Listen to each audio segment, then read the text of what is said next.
What is going on? Hey, we're live. Welcome back to This is Dunder Moose. A very Merry Christmas, a very happy holiday time of year to you.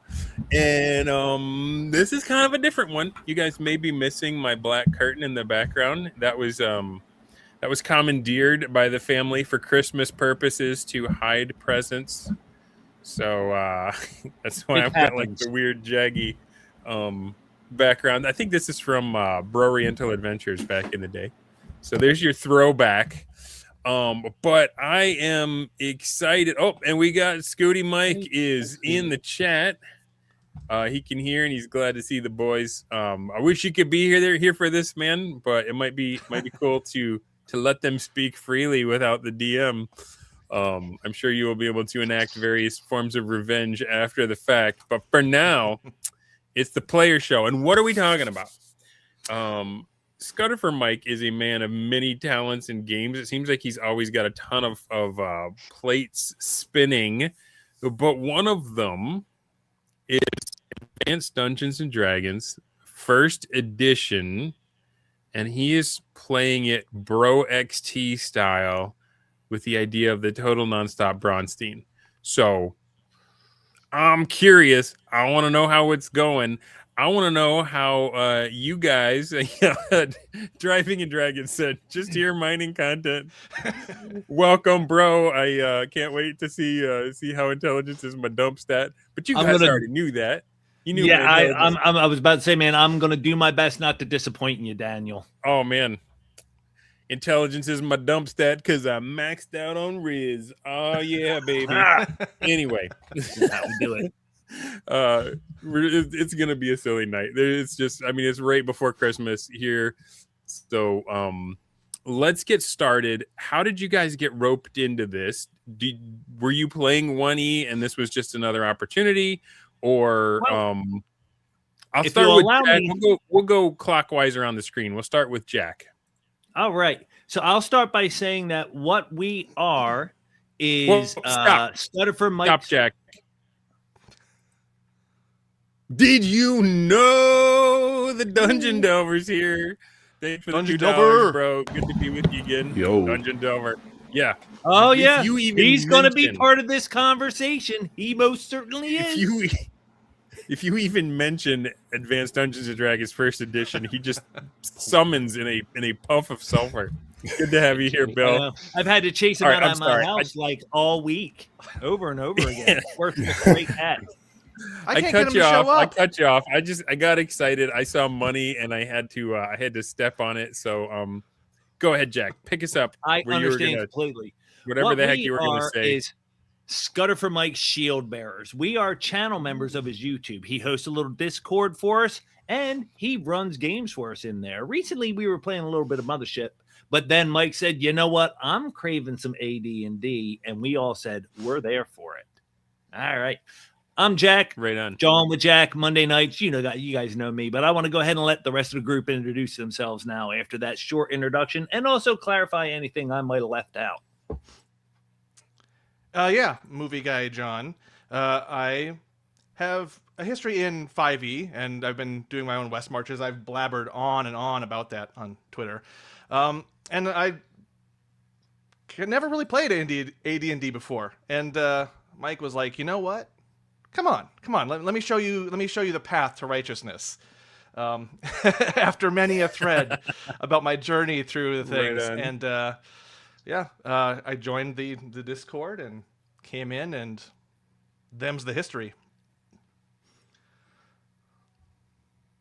Yeah, I guess. All right, going around clockwise. Eric is next. Go ahead, man. I'm just a dude. I've been following Mike for a while on YouTube. He got me into solo role playing as a kind of lifelong DM. It was a cool way to actually play some RPGs. And I'm a recent member of the channel. I didn't realize he had that benefit. I caught one of his live streams, and he was talking about the AD&D campaign. And I was like, I want to join. So So I jumped in, and we just this last session was my first one with the group, so it was pretty cool.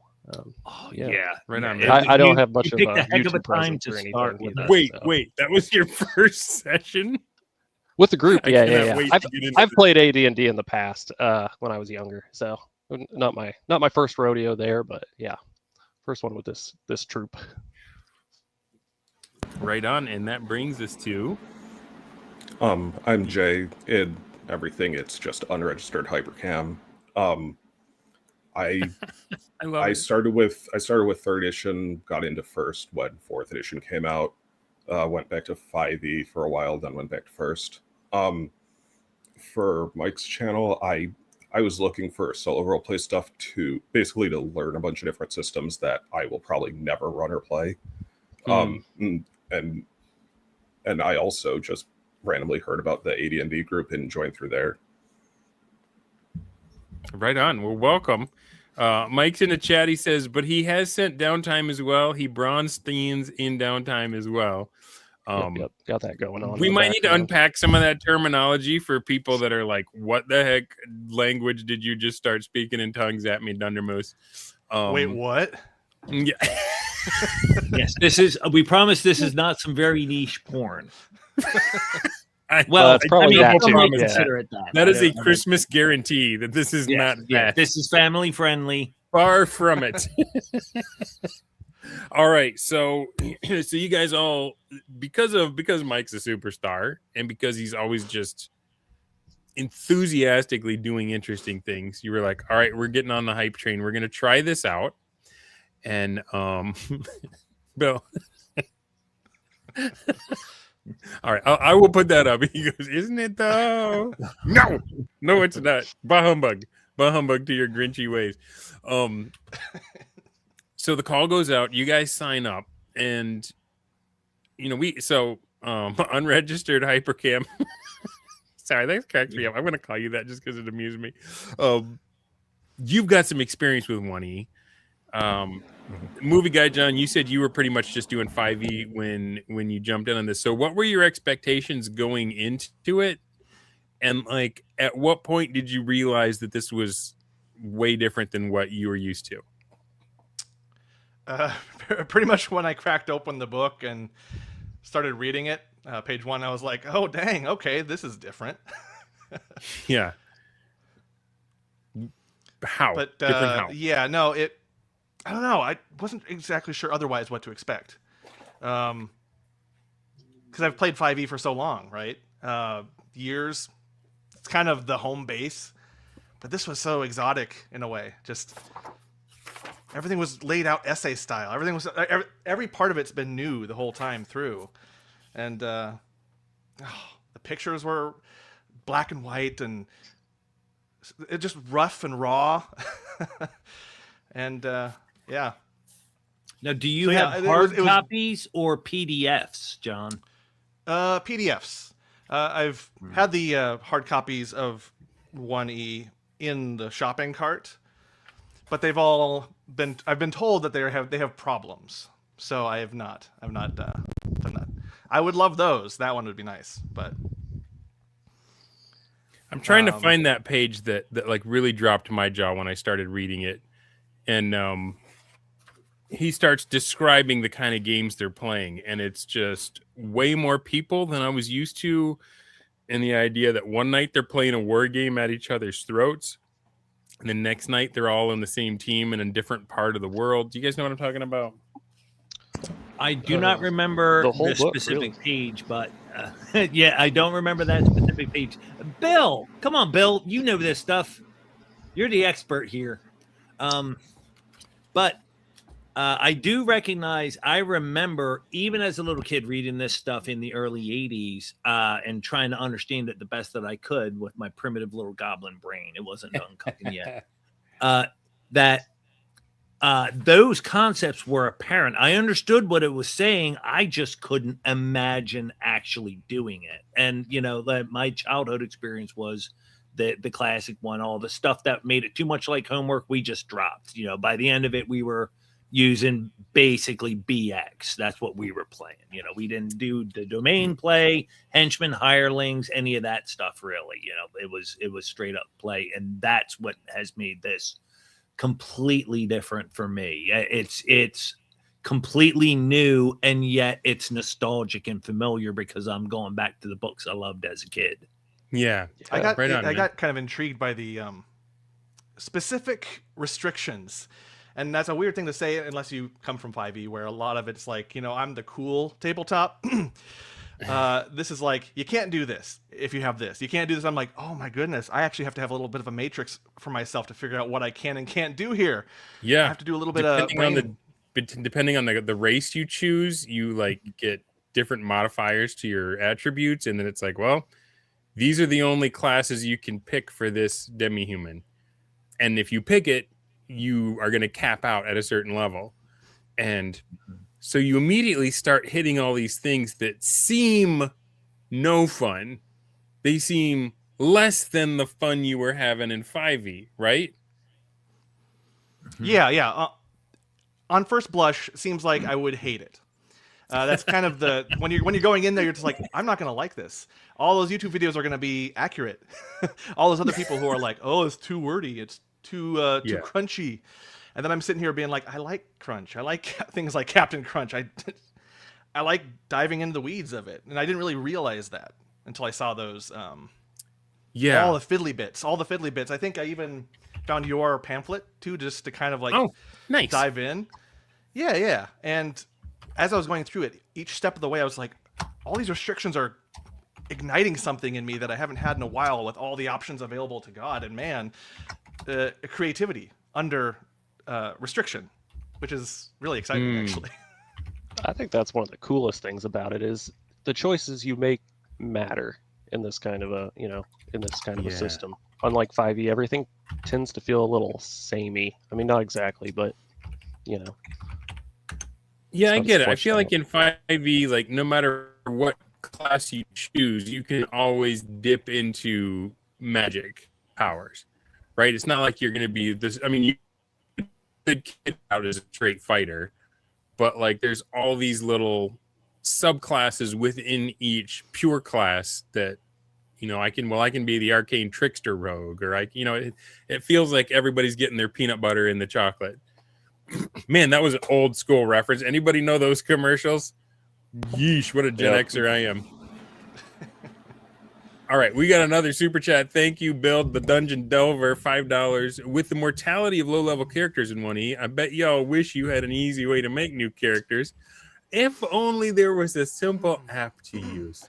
Oh, we were going to get there. By Crom, if there was only a way. All right, go ahead, Eric, and then I was going to say or did I step on your? Okay. Oh no, I was done with that thought, but yeah, I was saying we would definitely get to Crom at some point because it is a lifesaver in this kind of a campaign for sure. So yeah, I mean, when Bill came on my show, we talked about Crom. Some people watching may have actually learned about Crom from Dundermoose. Probably not, but some of them might have.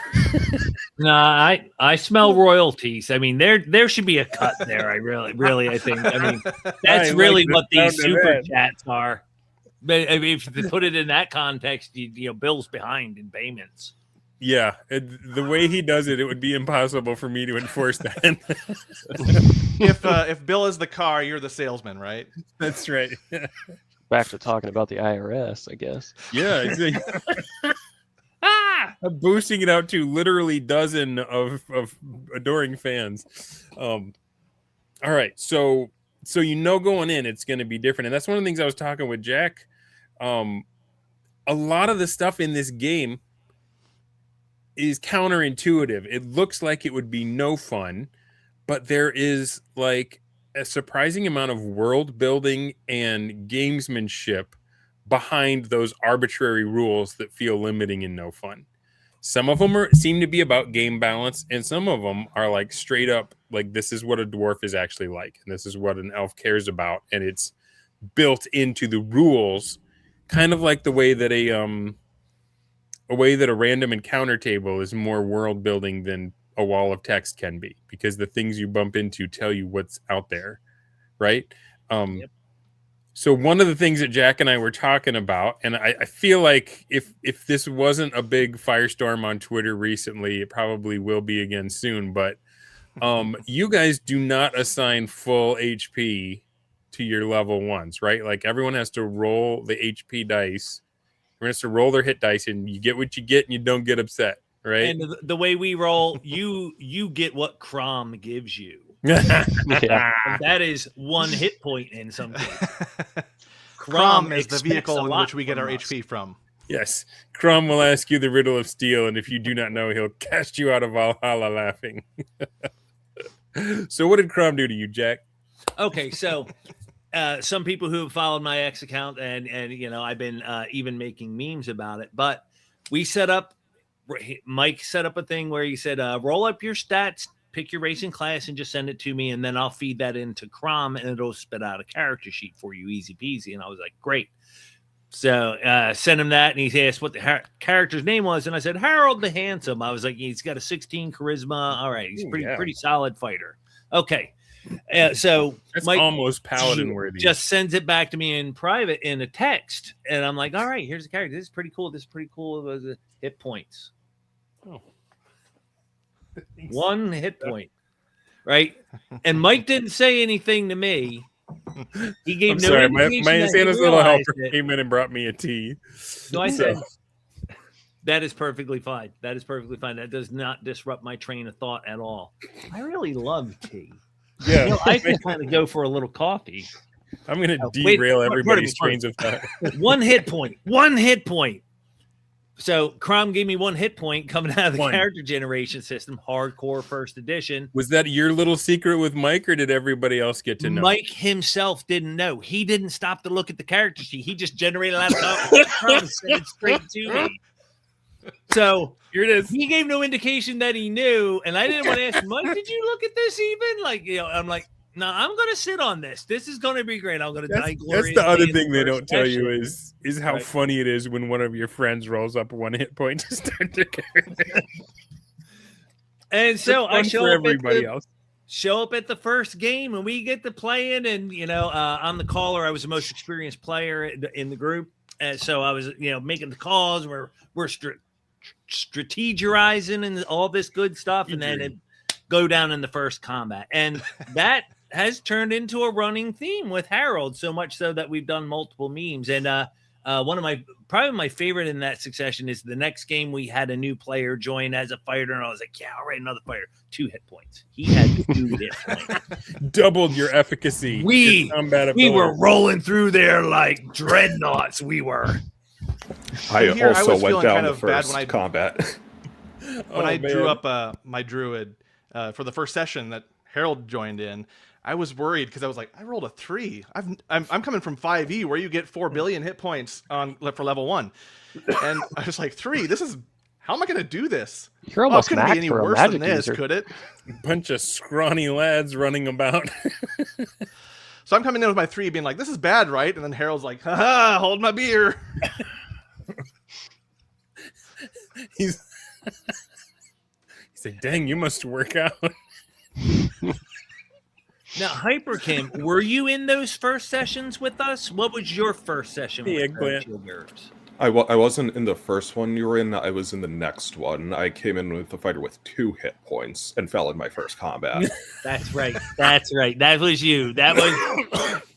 We didn't have the cam on at the time, so I didn't. All right. So did anybody get like 5 hit points, or was everybody just like super worried? Because I mean, a D6 will do you there. You know what I mean? Like, well, we are using the optional rule of going to -10 hit points before you die. So that's why Harold is still alive. If we were 0 hit points dead, I'd be dead. Actually, I think we'd have been TPK'd. I don't know if we would have escaped. But that being said, that little bit of forgiveness has made it so that Harold has not only survived, he has earned enough XP to get to 2nd level. Made a meme out of this too. And I don't have enough gold to train for 2nd level. This is the most glorious Dungeons and Dragons I have ever played in my life. All right, these are the stories that are going to live forever. Time out for a second. You mean to tell me that not only do you have 1 hit point, but even when you accumulate enough experience points to level up, You don't have a little animation, the gold rings go around your shoulders and the sparklies fall down and you just become level 2. You have to earn enough experience to be able to train and then spend gold. Yep, no Final Fantasy fanfare. What is going on? Yep. So and now, is that fun? Dungeon Delver's freaking out in the chat because he thinks we're dummies and we're not. We should bring him on. We should get him in here. oh yeah, open that. I'll cop to being a dummy. I'm into it. But well, all right. We're not a dummy about that. I'll say. We hired hirelings. We're getting to the hirelings. We did. That was after that first session. I can't remember if we took anybody on the first session, but after I went down and then Taurus went down, they drug us out. We got a lot. We said hirelings. That was definitely the best decision, right? And okay, wait a second. Driving and Dragons says hirelings equals paying in-game money to watch the DM play with his little NPC. Which is true, but they take hits too. Okay. Meat shields. So Mike, he is allowing us to more or less run the NPCs ourselves, i.e. we're making decisions, doing the dice rolling and stuff like that. The difference, what Daniel is pointing out here, the stupid that we are not going to allow is, well, he's going to sacrifice his life so we can all get away. That ain't going to fly. Fly. And as a matter of fact, in that first game, I hired all the archers. We had 3 archers available. Harold hired them all for the second expedition, right? Yeah. They all went down, right? Except for one guy. The one guy, one of them broke morale and fled after Harold fell. And then the last one made his morale and picked me up and carried me back to town. And that was Relgar. Remember that name, Relgar. That's going to be very okay, see, this is money well spent, though, right? Like you could have used those funds to level up. Dude, it's but a instead, deal. You said, I'm bringing my men with me. As a first level fighter with 1 hit point, you are better spending all your gold on hirelings than buying armor and weapons. Yeah. Yeah, right on. Relgar was a pretty nice guy. You need somebody to carry your carcass back to town and pour soup down your throat until you wake up, right? Yeah, that was wild. That was all wild. right. Interesting. Okay. I'm gonna be quiet for a few minutes and allow the rest of the team to talk. I want to hear from the rest of you guys. I want to hear what they thought of Relgar while I try not to cry. What you think of Relgar? What you think of low hit points, even 1 hit point, and training time? Are these massive turnoffs, or do they make the game more fascinating for you? I would say fascinating. I came in with an open mind. I made myself do that. I had to, because all I've heard to the contrary is that all this stuff is not fun. And I'll admit even that in early introductions to like OSE and things, I've not given it a fair shake. Yeah, I've actually not. You can troll back if you want to be into that sort of thing. I've made disparaging comments on OSE play, sorry. And I've come to since eat my words in terms of coming back to these things and realizing, oh no, they're actually, if you're open-minded, they can be kind of fun. And with our low hit points and high intelligence, I knew we were going to have to encounter a lot of these issues. So I was ready for it. And that Relgar guy, I mean, I think he even carried out my druid too. He helped a lot of us who had fallen in that second session. I think I got stabbed in the throat by a Smurf or something like that. Oh my gosh. Deadly Smurfs. A deadly Smurf, yeah. Smurf don't mess. No. Oh, it was vicious. And he saved us. Relgar is a great guy. I mean, Relgar is like the Forrest Gump, just picking up guys, running out, dropping them, going back into fire. Some done bad me. Yeah, I will say though, as a druid and someone of an alignment type, I was distant. I mean, I appreciated his efforts, but yes, I was distant. I'm not gonna lie. Druids are true neutral, right? Yeah. They don't. They in my experience, druids like to pull for the underdog because they don't want anyone to win. And we pull them down. We bring them down. Yeah. Crabs in a bucket, your average druids. All right. So So Relgar is a hero. He's an NPC. He's a hireling, but he has distinguished himself. And I should further note, if you are a fighter with 1 hit point, there is another side benefit in having hirelings in that if you do cark it, you got somebody right there that can be your next character, right? So you can keep playing without having to wait until they go back to town. Is Mike playing that way or no? No, I don't know. I was I don't know about how to Mike point out that is the difference. We had speculated on that, but he really wants us to make our own PCs and sort of like rather than Relgar becoming my character, which was my thought if Harold got killed. I Yeah. would rather Relgar go become someone else's hireling or even henchman eventually. You know, so as much beloved as he was, he hadn't even graduated to henchman because I hadn't reached 2nd level yet. Okay. So what now I happened see next? Daniel saying something. If you can weigh in, he's commenting on all the Appendix N stories where the heroes hired Mark. I don't want you guys stealing all his content. He's got his own video to make. He's doing some good farming here. Welcome, bro. All right, man. I'll leave him alone. But I'm sure we'll hear all about it. But that is the thing. You know, it's not at all the experience that we've come to expect from Dungeons and Dragons in particular and role-playing games in general. And the things that were left behind, everything that we've been joking about here are exactly the things that raise the bar. It increases the challenge level, and that makes it more fun, not less. Just like I mean, as I was please, John. Yeah, as I was bleeding out on the ground near this water elemental with a blue Smurf knife in my neck, I was on the edge of my seat as a real person, just going like, "Oh my goodness, what's going to happen?" I had my 2nd character sheet handy, ready to go. I'm like, "Is this it? Is this where the not fun happens?" But no, I was leaning forward the whole time. And the thing about Mike is, and I can tell you this from personal experience, having played with him, he does not pull punches. He's not cheating it so that the players can win. The first time I played Mothership with him, and I got crabs. That's its own video. I think we did an after-action report for that one, didn't we? Yes, we did. You can watch it if you got curious just now. Oh, yeah. I mean, Dunder Mifflin crabs. If that doesn't drive ratings, I don't know what will. And this channel is hopeless. But seriously, yeah, he's a big proponent of like player-facing roles too, which is always good. He's not pulling punches. So. Even if it's in the player's favor. Mm-hmm. How many random encounters did we not have in a row? Yeah, we'll get there too. Absolutely. That it's the amount of luck that we've had, no matter what group we've been playing, has been astounding. I really do feel like we are the favorite of the gods in that world. Absolutely. For now.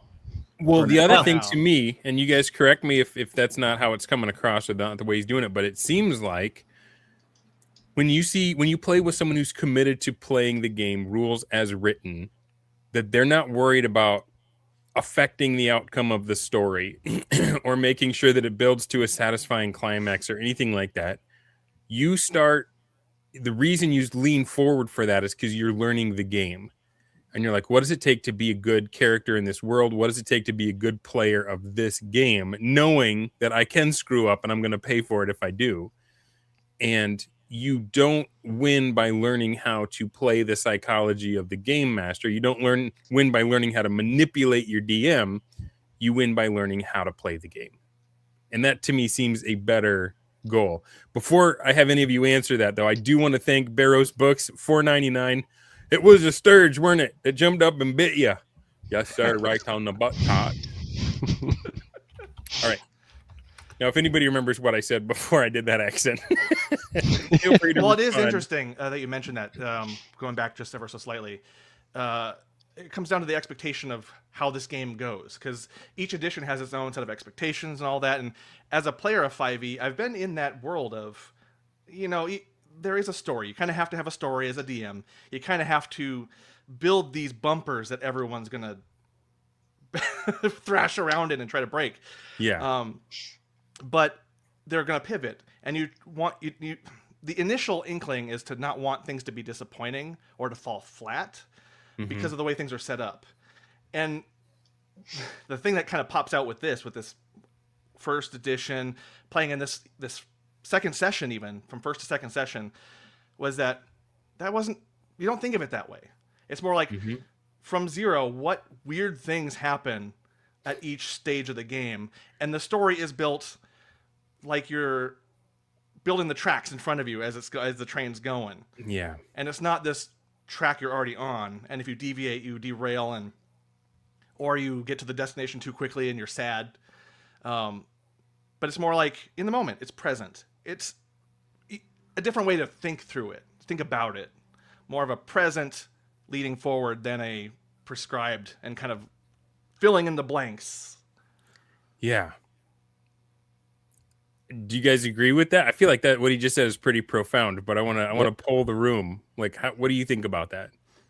We're all stunned into silence. Clearly, Yeah, that's he's spot on. It's different from the modern, 5e method of the DM has this grand story that they want to tell, and you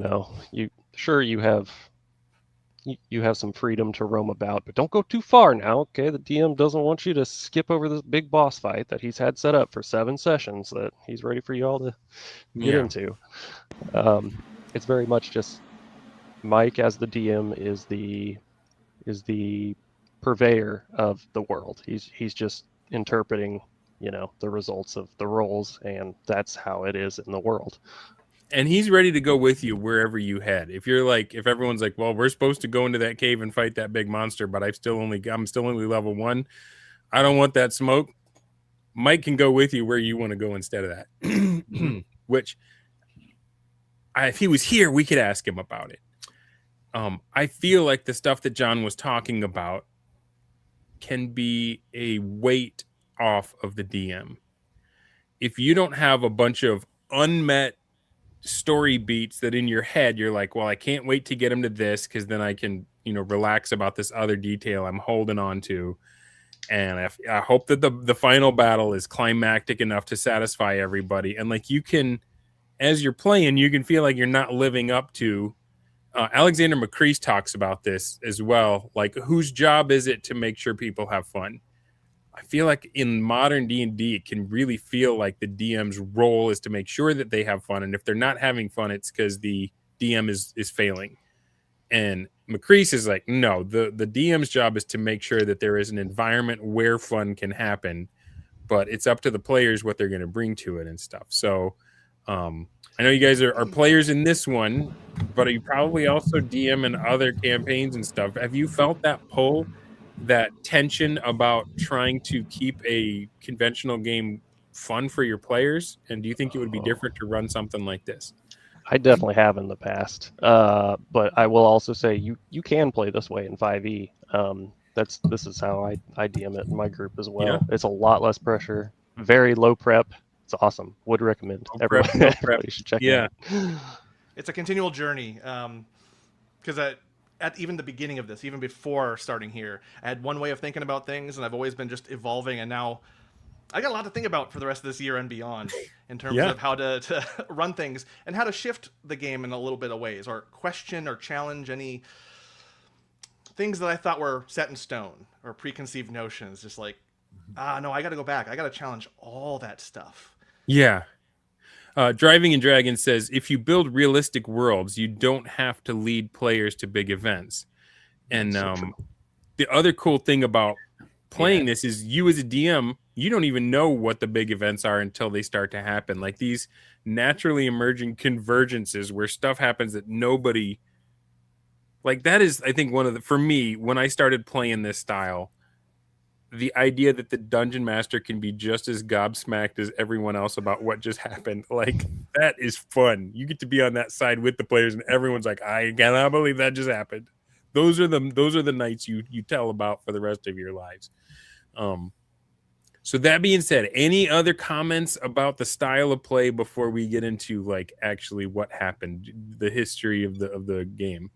So one other key point I would say to cover before we dive into that is that as fits the rules, we have a stable of characters available to us. We're not playing one character because, like Harold being a good, for instance, he gets hurt a lot. So he spends a lot of time in bed rest, healing. And so, the last session, he just plain wasn't available. They're off doing other stuff and he's in bed, stuff like that, so it was time to play another character. And I also had a second character already who jumped in when Harold went down in the first or second session. I can't remember which one that was, but I've only got one session in with that character before then, it was after that first session with Taurus Mal where Mike went and made a video about how intrigued and into he was these druids and what he thought they should be like and what he wanted to see. And I'll turn it over to John and the other guys. Okay. So before we get into that, catch me up. So we know about Harold. We know about Relgar. Who else do we got? John had a druid. What were the rest of your characters? Who were they? What were their classes? All of it. So for this session, we all played druids. This most recent one. This was session 2, right? This would be 4. I think for you guys. 4. Okay. 4. It was 4 for me, if I remember correctly. Have all of you been there from the beginning, or? Mm-mm. Nope. I missed a week or 2. I had some logistics, so it would have been 3 for me, but probably 4 for others. 3 for me as well. I wasn't in the first one. And Okay. I'm a recent addition. I actually had a character set up before this session, and then I hurried up and made a druid for this session. So my other character is doing things in the background on downtime right now. He's causing mischief. So Heck yeah. So we had 3 druids and a warrior, and then he got hurt, and then now all druids. Oh, Yeah, let me pretty back up to clarify. Yeah. We, for most of us, 3 of us, except for John here, the druids were completely new in the last session. Prior to that, all of us had played different characters. I think all of us had multiple characters in the campaign. I currently have Harold the fighter we talked about. I have an elven fighter magic user, and now I have this druid, which we're going to be talking about shortly. You guys use Crom for rolling all your characters because it's fast and it just works. Yep. It even helped me with my emotional problems. The game. lady problems, everything really. I mean, when you think about it, Crom really makes your 20 flipping steps absolutely redundant. It's redundant moose now. It does. It totally does. Redundant. John, dang it. I had just taken a big mouthful of tea when you hit me with that. I was almost just spit take. Mr. Groats says Crom ? Yeah. Yeah, no, it has surpassed my trifold pamphlet in every way you can imagine. Okay, for Mr. Goats, the summary is that Crom is software made by none other than the Dungeon Delver, who is in this very chat, hassling us to no end. That's right. And he wishes to spread evil further in the world by getting more people to use Crom. It's an acronym, but sorry, Bill, I do not remember what the letters stand for.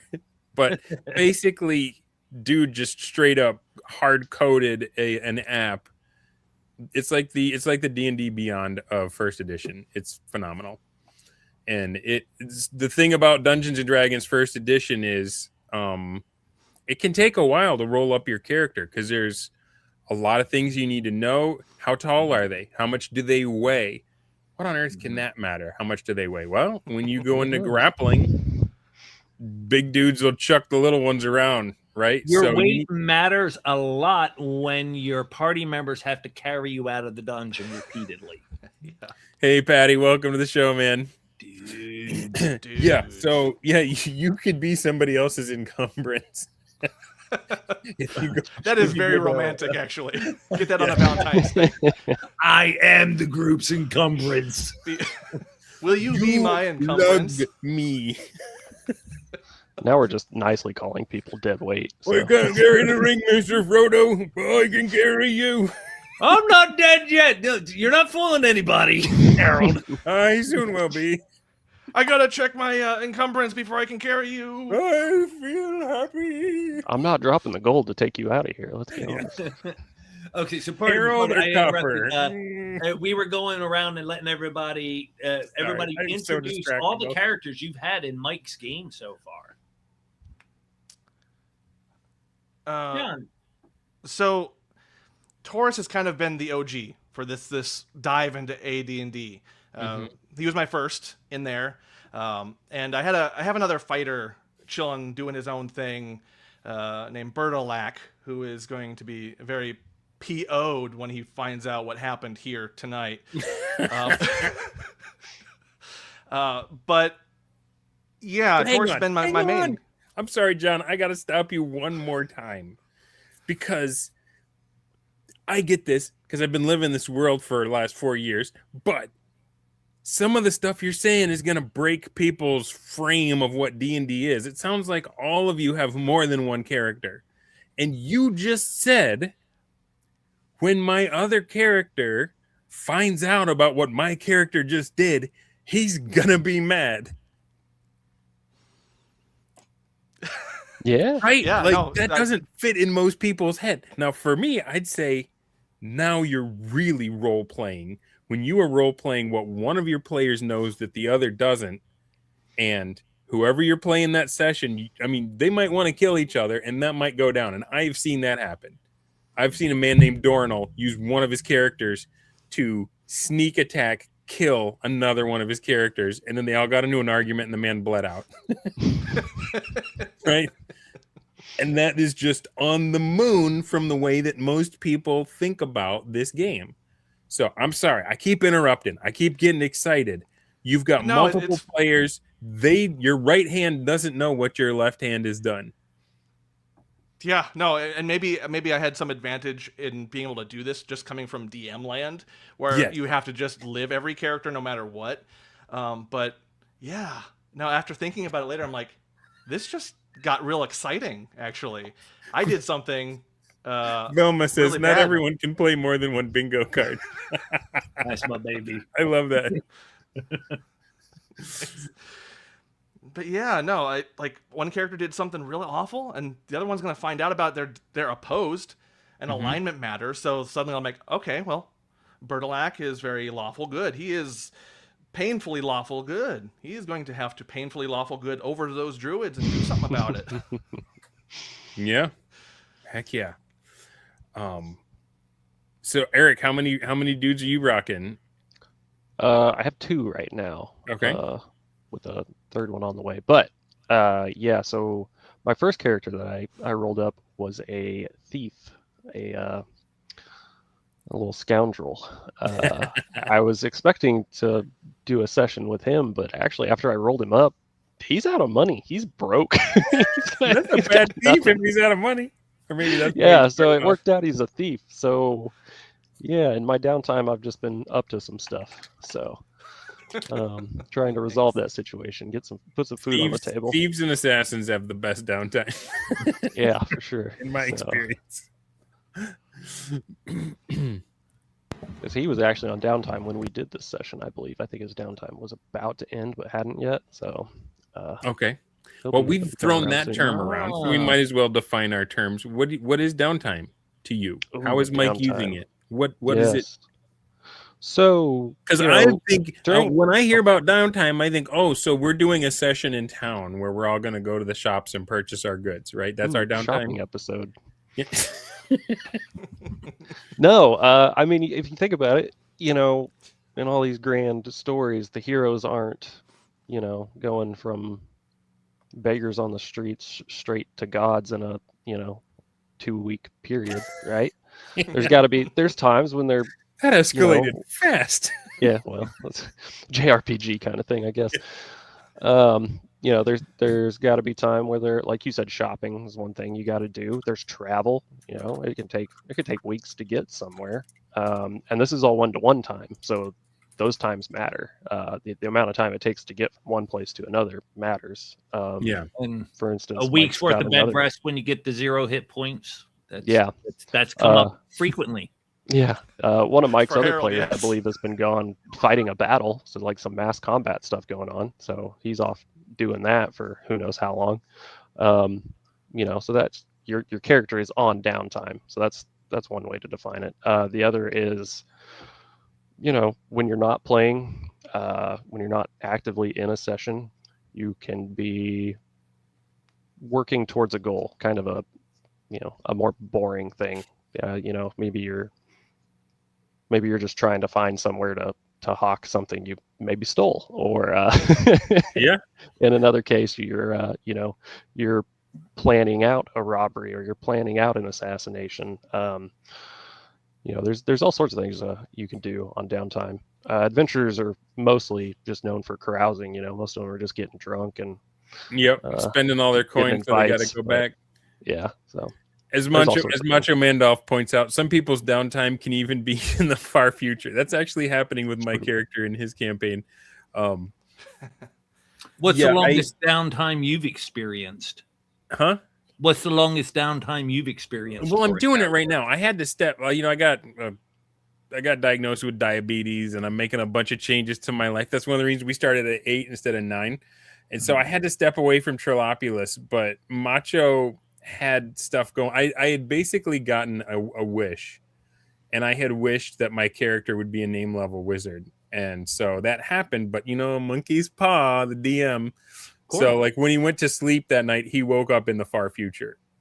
So he became the wizard, but it's like in the future. And like when one of them sleeps, the other one's awake. So they've been like going back and forth. So I see a very different world than what the players are in. And I actually have been like, I don't want to do any spoilers, Macho. I don't want to wreck your plans. I'm not going to say what I did for this Thursday, but like future Bumblebore is going to start having an impact on the current situation. And we're having a blast with that. And that's the kind of crazy shenanigans that downtime can do when you're in this this stuff that scares Bill so bad. He goes, oh God, he started talking that weird talk about D&D continuing to be played even when you're not there. I just need to do some stuff during the week between games. Dang it, hit the pause button. Right. Oh, I know this is not for everybody. I know we are breaking people's paradigms right now. But yeah, no, the paradigm of one-to-one time was my break earlier this year. Just like understanding it, figuring out what's going on, and then somehow convincing my players that this is a great idea. We should do it. Great, cool. It's already we have to jump ahead a year to match a new calendar. Get to it. And yeah, no, but kind of learning about that, learning all these things along the way, these steps to get here, kind of helped with this first sessions, and even paid off with the most recent session we did. Like the one-to-one time, the downtime activities. Taurus really wanted the druid and needed a druid. And in many conversations with Mike, it was like, you gotta deal with people. You gotta engage with them, attack them, do something. You gotta get PvP, man. And I was like, okay, let's I'll roll druids. Oh my gosh, you guys are killing me. PvP? I thought that was bad. Well, we have our moments of agreement, but by and large, no. In general, we're not talking plumbing, too. This is player versus player. For those who don't know PvP, that's a very new term to modern gamers. But player versus player. And that doesn't mean that I go hunt down John at his day job and jump him on the way to his car. Well, to some players it might be. I mean, I'm not saying that ain't going to happen. I'm just saying that's not what it means. But what it means is the characters can go against characters. And we heard just a minute ago one of the most extreme cases of a player's character killing his other player character. That happened. Yeah, it's not just all battle royale. Player versus player, it's not just we're gonna all kill each other because we're chaotic. No, I'm sure Jack has had that experience at some point or another, but it's about your purposes. What are you trying to achieve?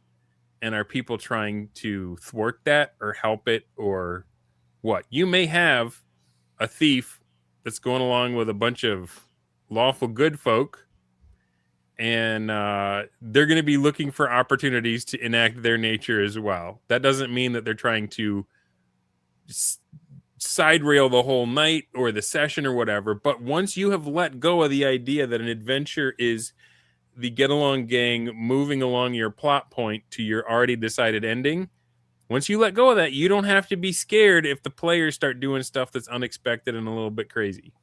Yeah? Yeah, and suddenly it's do something that affects the players. It is a weird thing to wrap your head around too, and I wasn't used to this, so I'm sure thank goodness for the patience of Mike, as my many questions over and over again, like, well, what this? It was always leading towards do something that would affect the whole, affect players. You could go after this NPC. That's boring. Rethink going after the easy target. This would be much more interesting. Go after this. Mm-hmm.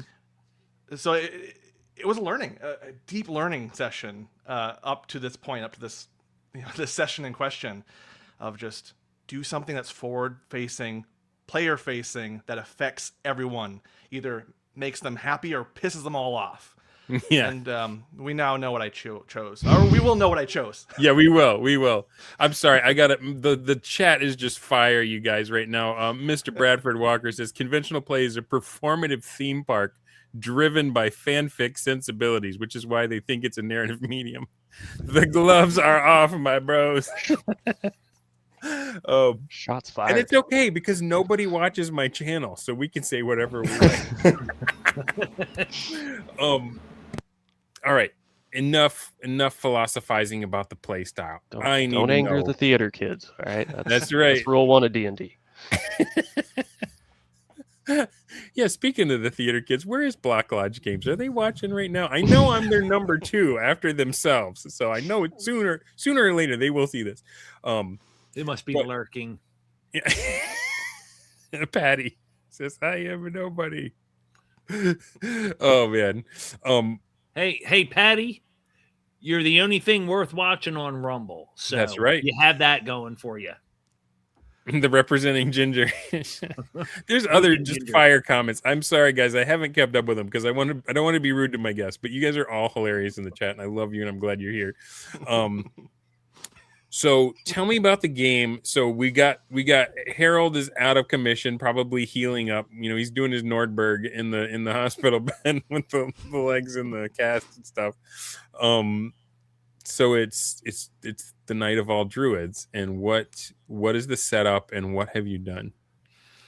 So initially, I wanted to get some sacrificing going on after that conversation with Mike. Naturally, so I wanted to as you do. As you do. I wanted to do something that was druidic. Don't hate the druid, hate the game. I told Mike, I was like, I should get our group together, and he's like, go for it. Try to convince them to make a druid party. I was like, all right, cool.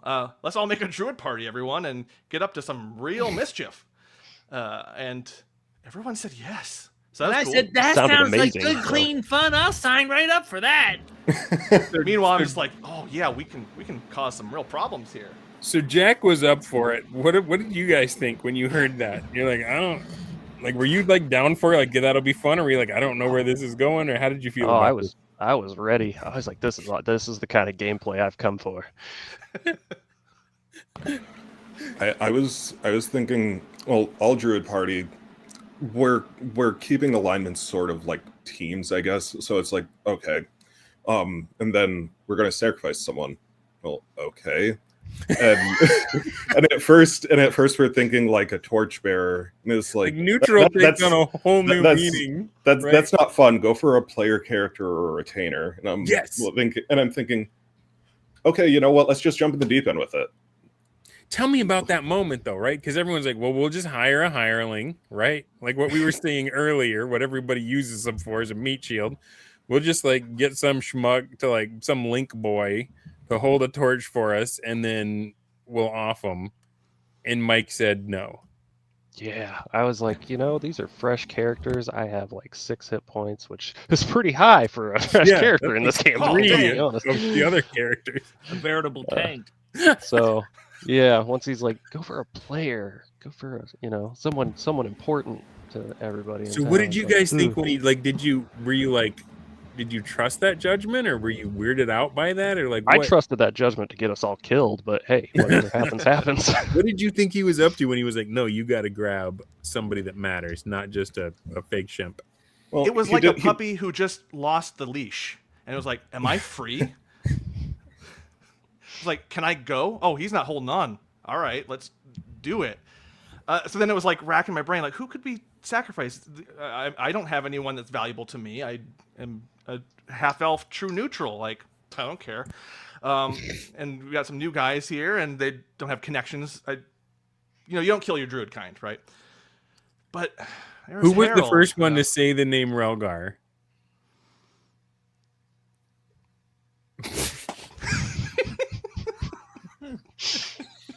Dude, that's your guy. That's your hero. Hey, look. He has no Allow filter. me- It was when he heard important, it just came out. He couldn't help himself. He's like, well, not my most important character, Relgar. Oh, no. There was serious deliberation leading up to that. So Okay. if I may embellish slightly. Put us in Mike- the picture. Okay, so we're at the session, and Mike gets us all together, and he says, okay, you guys are a druid cult. You're a little druid order. You're the guys here. What are you all about? What's your belief? Right? And so I blurted out the first thing that sprang to mind, which is that we serve an ancient entity that actually lives at the center of the universe asleep, and we have to do atrocious things to keep it asleep, because if it wakes up, the entire world is over. So, cabin out of the woods, the Bali, if you're familiar with World of Darkness, all that kind of stuff. You're choosing that was the lesser thing I evil. blurted out, and he just said, "Okay, I love it. That's great. Let's run with that." Mr. Goats is like, whoa. Yeah, Sacrificing you others are. would That never actually- happen in the 5e sphere. You are correct. That would, but we set that up, and then he said, "Okay, so what are we going to do? We have to get this sacrifice together, and what are we going to do?" And I said, "Well, we could hire a torchbearer." I was actually the first lame one to throw that out there. We could hire a torchbearer and just lame, right? do that. He can carry himself out there. We don't have to lure nobody. And Mike, this was actually a beautiful DMing moment. Yes, Okay. driving a dragon as a top 2. Yes, that's exactly what I was channeling for that. The beautiful DM moment that Mike had, and I want to hear the other guys' take on this, was that he said, "Breaks. No, unacceptable. That's boring. It's lame. It's cowardly. I demand you guys choose a more significant target, a PC or a named NPC." That was basically we- verbatim too. You said you were going to exaggerate, but that Dude, that reminds me of the kind of stuff Jeffro would do, honestly. That is like that same thought process, that same like, no, you're being lame. Why are you being bad at D&D? Pick something that matters. Well, and it made all of the difference, because just like we were talking about earlier with Harold, if Harold was a full hit point first level fighter, I might not even remember his name right now, but he's become epic for all of us because of what has happened and what he is. This is no different. By demanding more of us, Mike got more out of us. I love it. Yeah, and the natural choice was, who is the most beloved so far out of the group we know, and Harold is. And I mean, I have to be in my character. Tauros would be like, Harold. That would be a natural first choice. Meanwhile, me in the background would be like, oh, how can we not do this? I'm a person. I'm really lawful good myself, playing a true neutral. What do I do? But Harold, we got to get Harold. Yeah. So my parents were right about D&D is what I'm learning. It's a gateway. It's a gateway. But hey, no, playing D&D doesn't necessarily lead to studying the occult, but I'm pretty sure anyone who's interested in studying the occult is also interested in D&D. Funny how My that works personal out. experience. Yeah. Okay.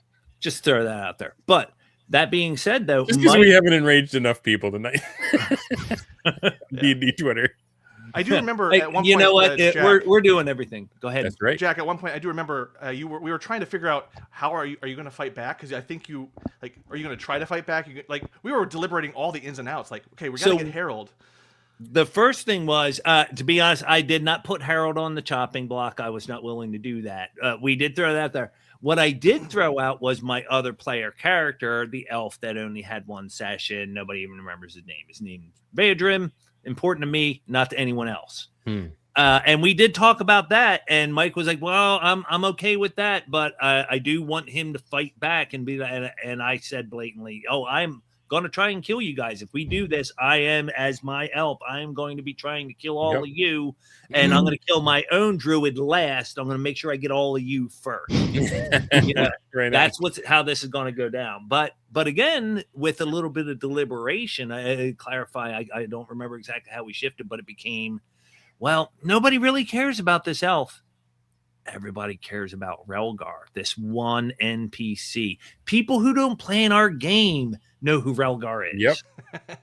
Yep. And session reports and Twitter and YouTube. And so I'm going to step back for a second because I'm starting to well up a little. I'm going to let you guys speak. Well, it was like, who is beloved? Who is most beloved here? Second to the Harold. idea that the more beloved the character, like the longer you get before the giant worm wakes up. Like, yes, that's the thought, or at least the idea is like the more painful it is, or the more horrible it is, the more reward for us druids we're gonna receive.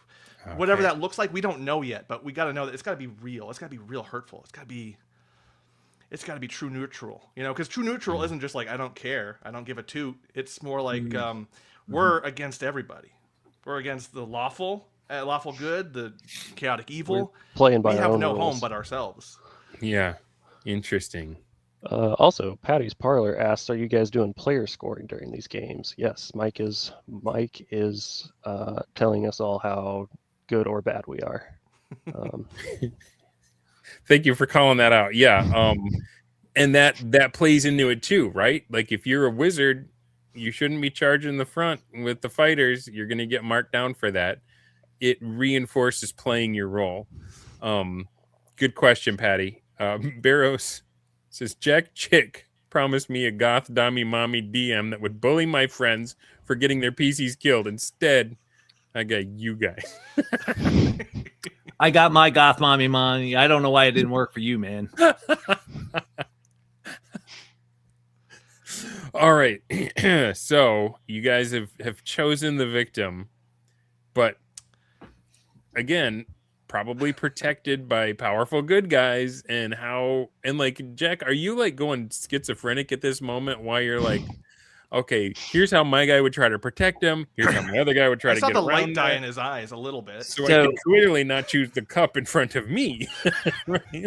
Right? Being a dungeon master for years prepared me to disassociate from that character and then completely embody the druid. And I got so deep in the druid there in the moment that it was it allowed me to put it aside for the time being. So in the moment, not so much. Later, this is another story. It sounds like this may have led to some immersive, I know not everybody likes that word, but some satisfying heavy role play, even though we're talking about bouncing between other characters and stuff that would seem to go against that. Man, we're just full of the contradictions tonight. Tell me about that. Life is a paradox. Well, it's weird because I wasn't quite expecting. The biggest surprise out of the whole night, out of everything, was surprisingly what happens next as we decide what to do. We're going after Relgar, and suddenly the DM description goes intense and specific. Suddenly, yeah, Relgar's there. He's in front of you guys under this bridge teaching his young son, how to fish. Oh, man. It was diabolical. Daddy, teach me how to fish. He is laying I'm sitting here being like, okay, we got to take the kid too. I'm thinking that in my mind, it's like, all right, I guess I didn't. Here it is. I was like, all right, how do we get him without, dealing with the kid? Gosh. I was thinking, are we going to be slowed down if we go for both of them? We were looking at the encumbrances on our character. He's like, can we handle a kid? I thought we were going to have to pick one or the other. Oh my gosh. Turns out we didn't. Teach me to fish, Dad. Yeah, like you I basically jerks creep up on a precious moments figurine. And it wouldn't Dad stop. It was like 5 son how minutes. to fish. 5 minutes of painting the scene. It was so lovely. What a great father Relgar is. Just Hero of the town. hero of the Oh my town, beloved gosh, by Mike. all, teaching his wonderful son Kristoff. I got to name him. Mike was like, "Hey, give me a name quick." I'm like, "Kristoff, sure." This can't kid you wait. didn't even know I about. can't wait to hear Mike's side of this. Oh my god. And you don't understand. You don't understand. We're not bad. We don't want to do this. We don't. We would much rather just let them live their lives, but this must be done. Well, they're not going to World live their lives hinges if the on it. worm erupts out of the earth and devours everything, right? Exactly. Their lives This are has to forfeit. be No done. choice. Yeah. It's them So or then we're just like everything. creeping up on the bridge, like a bunch of woodland weirdos. Like, I even did that motion, and folks can attest at the table. I was just like, and bless him, Jack went for the kid first. Oh my gosh. No. Jack did not even go for the kid first. Oh yeah. He lured Relgar in. Oh but- right, yeah. Yeah, because oh hey, it's me. Yeah. And we know each Relgar other. recognized me from our first session together. I was like, "Oh, You you're the lured him henchman." in. I was like, "Hi, hey." And then Jack decides, oh hey kid, come here. I've got a trick to show you. So he lures the child in instead of letting him go. Oh my gosh. Oh man. Oh, my ear trumpet. Thanks for the $1, bro. Good to have you. As soon as he lured the child in, I knew what kind of group we were. So I wonder how many people we had that just joined right in the middle of that sentence. Lured the child in. So yeah, we grabbed the kid, and knocked out Relgar with some nice. Did you use slingshot magic shots, or right? just clonk him on the head or? No, we did He, save stones for a little bit. He may have taken a few stones from a sling to the head. Let me allow me to elaborate, if I may. I think I Somebody can do catch up this. ear trumpet. Somebody catch up ear trumpet. Well, I'll do it. Nutshell. For druids, there is a giant worm at the center of the earth that is going to destroy everything if it wakes up. The way that they keep it asleep is by sacrificing. And the DM has said you can't just hire some fake shemp link boy and sacrifice him. You gotta sacrifice somebody that matters. They chose the NPC that saved Jack's character's life, and Scooty Mike had him teaching his son how to fish when they crept up on him. So that's who they're grabbing. They're grabbing a hero NPC of the campaign and his son in the Precious Moments figurine moment where he's teaching him how to fish, and they're going to take him and sacrifice him to keep the worm asleep. Carry on. So, yeah, we'll go back. They're having the precious moment, father-son fishing. 4 druids come strutting out of the woods. They're under the bridge on the border of town. And one of the druids, Taurus Maul, who Relgar recognizes, hey, how you doing? They seem a little weirded out right off the bat, but Taurus... That's a hi. Thanks, Good man. to see Oh, you, hey, how buddy. you doing, buddy? I What's know that? him from work. Yeah. He's a friend from work. So we go walking up there, and Taurus is talking to him, and then hey, we got something we want to talk to you about, Relgar. And we say, okay, go on home, Kristoff, go on home. And I say, I'm gonna live with this for the rest of my life. I said, oh no, wait, Kristoff, wait, son, I'll come back. I got a trick to show you. I can talk to animals, Let me show you. And Mike said, okay, he looks uncertain for a second. He looks at his dad, and his dad gives him a little nod. Yeah, go ahead, go on close. He comes closer to me. I grabbed the kid. As soon as he's close, I grabbed him. That was his I voice, start too. running for the woods.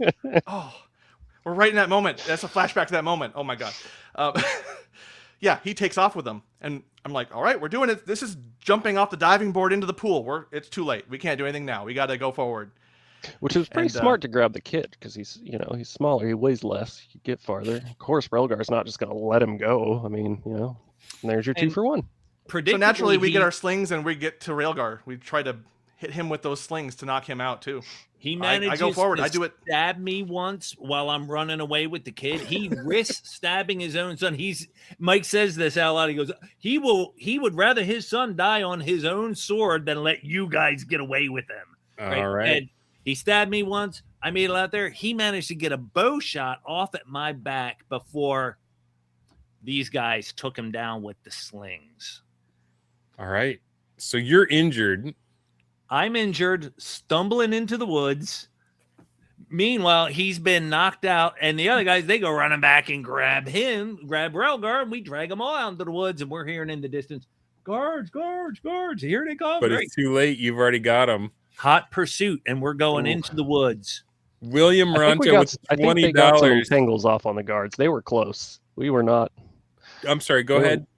Oh, the guards were not too far behind us. I think they got some entangles off on them to slow them down. So they're chasing you, and then like the ground itself erupts around them. Yep. It's not a good idea to try and chase druids down. And that was a beautiful thing that I've never experienced in any game. I've never, no matter what edition, I've never played a game where everybody was the same character class. And one of the awesome things about that is we collaborated beforehand. We picked and decided what spells. Well, I'm going to have this, and I'm going to have this, and that way we had all of our bases covered. And then, through experimentation, like by the time we did that act, I think everybody had an entangle, and they came in clutch because we kept throwing them down to gain distance on our pursuers. Yeah. That's got to be so frustrating, too, to watch these 4 druids run off with 2 of your people, and you just can't run. It's like a nightmare. You're like, oh. I didn't even think about it from that standpoint. Oh. All right. I didn't want to talk over anybody, but I do want to thank William Ronto for the $20. Thanks, bro. He says, bring back the Dunder stash. Yeah, for that amount of money, I think I owe everyone the explanation. I shaved the stash for family pictures. I think for that amount of money, you owe everybody a stash. Yeah, my lovely bride said, you always do this, Dunder. You shave your stash right before family pictures, you grow it right back, and then you don't look like your family picture for the rest of the year. It's just this stranger on the wall that doesn't look like you. So I was gonna hope to go stashless for a while to keep her happy, but I just got paid.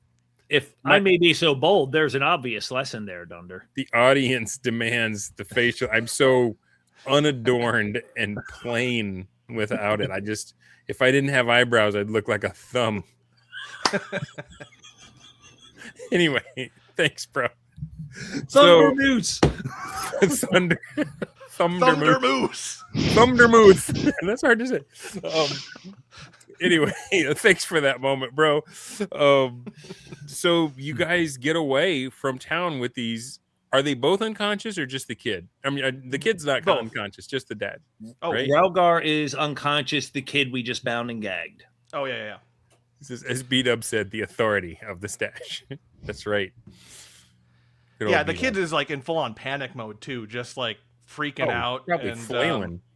Yep. And you're bleeding because you got hit with a sword while you're like making off with him. Yeah, and Mike provides all the details of what the kid's emotional state is as we're fleeing too, so that was helpful for us. So he's not making it easy. I'm gonna give them a horrible dilemma. He let us know what we were doing. I'm there was a lot of role playing. There were many moments where Mike was putting it out there and saying, "Are you sure you're going to do this?" And we were like, "We're sure." My goodness. All right. So you get free, and now you got to find the place, right? Yeah. Our goal was to find some stones, some stand-in stones. We got this ritual going off. We got to do some druid stuff somewhere.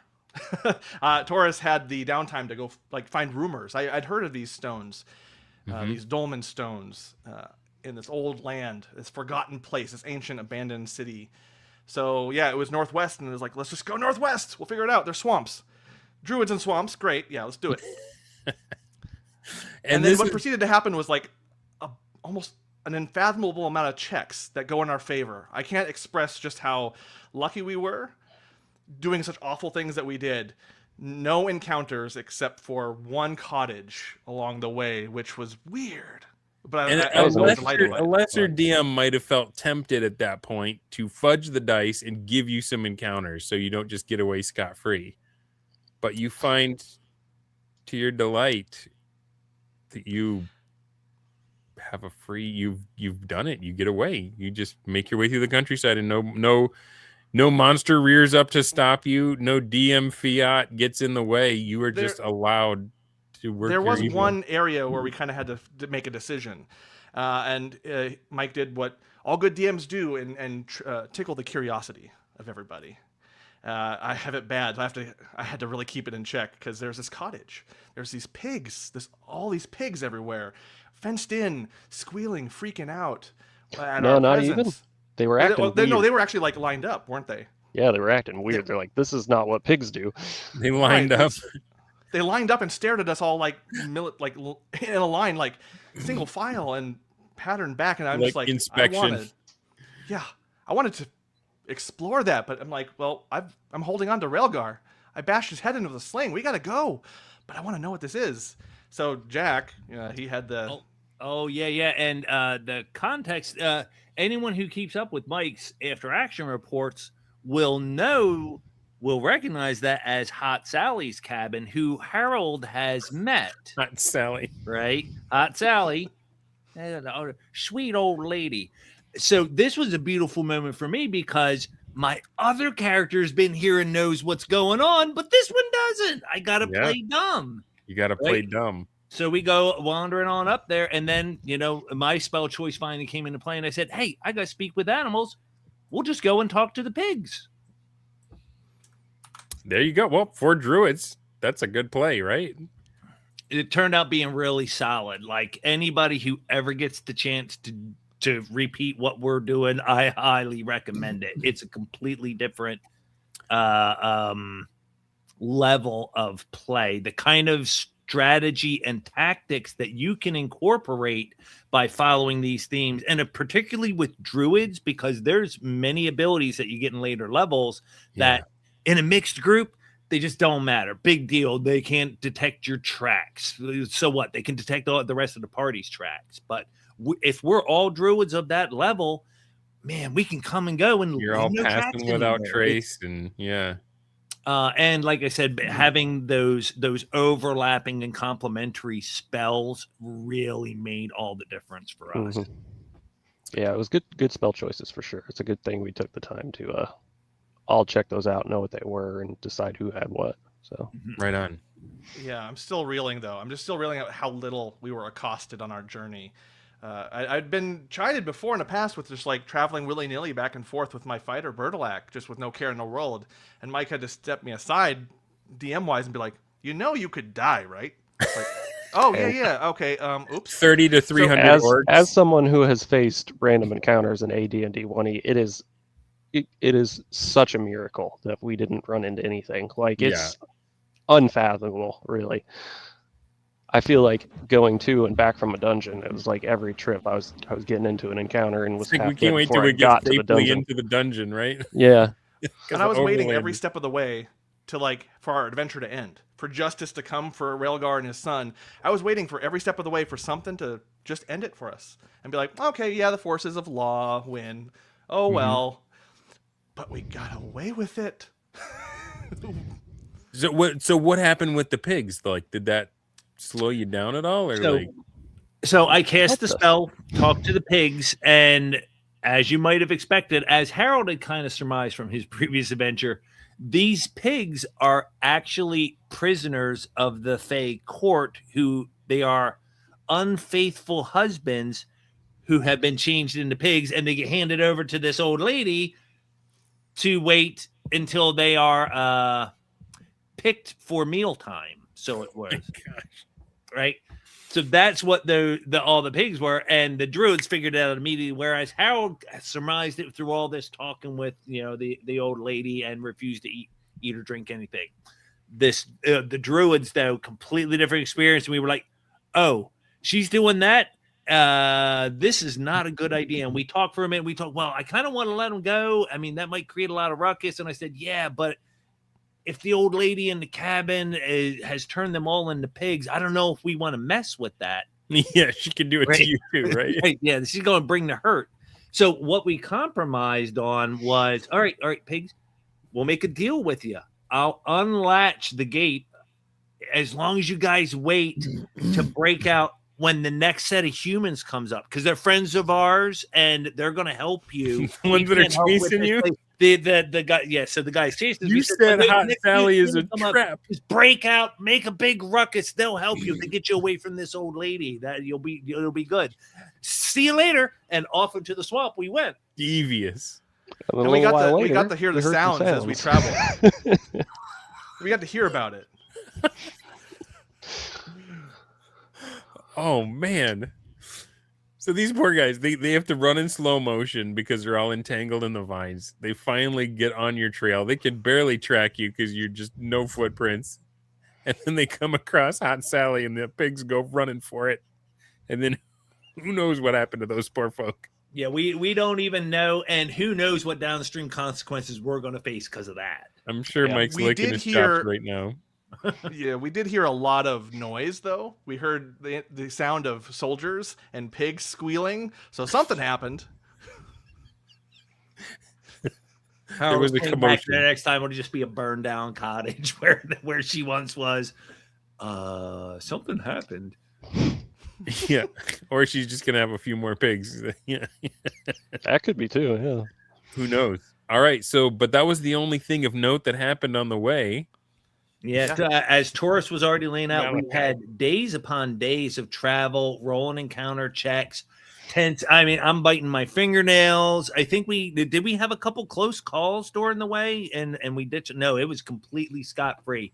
So Completely we scot-free. It might have been. we traveled for days through swamp and ran into no encounters. The dice gods were so with us. So you find the dolmen. You find the stones. Yeah. And what happens next? So the dolmen. We cross a line. Yes, yeah.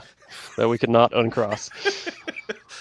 The dolmen is actually attached to part of an abandoned city that appears to have been made by giants. Okay. It's this lost, abandoned city out in the middle of the swamp. There are some other critters cohabitating in that area, and there's a giant ziggurat that's for us to explore and stuff like that. But once we got there, we got to the dolmen, and that's when it was time to enact our ritual. Do the deed, as it were.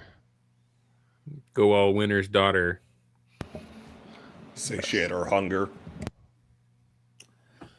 That's important too, right? Isn't that? Don't you have a name for your group? Yeah, after the fact, based on everything that we had done, Mike asked us, what's the name of your druid secret society? And after a little deliberation behind the scenes, we came up with Those Who Hunger. All right. So when you hear the hushed whispers, they tell their little children now, be careful, or those who hunger will come and take you in the night. Oh. Feed So you this whole time, what's going on with, like, is Relgar just unconscious the entire time, or did he wake up at one point bound and tied over the donkey or whatever? More or less, we didn't have any pack animals. We were more or less dragging them manually, to my remembrance. Probably on 2 poles with ropes or something like that. Okay. We were more or less carrying Doing the them. old Han Solo. And he was 0 hit points based upon the combat, and so was unable to do anything. He was conscious and awake, bound and gagged, struggling mightily. Trying to comfort his son the whole time. Just like trying to reach for him. The details, Mike, they hurt so good. So rough. He's reaching for him, trying to comfort him, providing he's trying to be strong for his boy. Oh my gosh. This is Yeah, Mike's a good DM. That's this is crazy. moral of the story.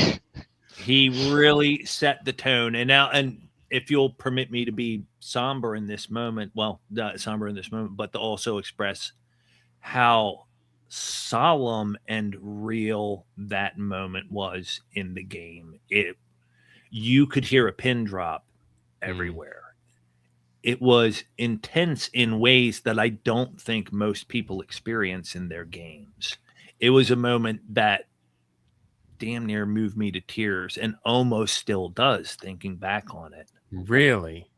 Yes, absolutely. How did the rest of you guys feel about it? Like, what were you feeling that? Like, what was this? What's going on? It was tense. I mean, even if you think about it, even from the characters' point of views, they're about to cross a line they can't uncross. Yeah. How about a hypercam? It's something like that. It's really easy to do it in an over-the-top hokey sort of way, and it's also easy to go too hard in the other sense where it's just melodramatic. But when you do hit that sweet spot in the very middle, I don't really have words for it. It's just, I've never had that in a game as a player or a DM. Wow. Yeah, and it, I think, hit me more in the moment as we were doing it, because someone had to step forward and decide who they were going to kill. And since I had adventured with Relgar before as Taurus, in early sessions, I felt it would be in a weird way, as a true neutral, just, I got to be the one to do it for, to it's hard duty. to even talk about, my guy. Like, I had to stab him. I had to bring it down, and bring it down hard on him. Just, it was hard in the moment as I was describing it, because I was trying to match. You want to match the level of your DM. You want to play at his level to make the game that much better. And when you do that, I'm just like, this is hard to say. The words are hard to do. It's hard. Exactly. That's what made it such a serious but profound moment for me.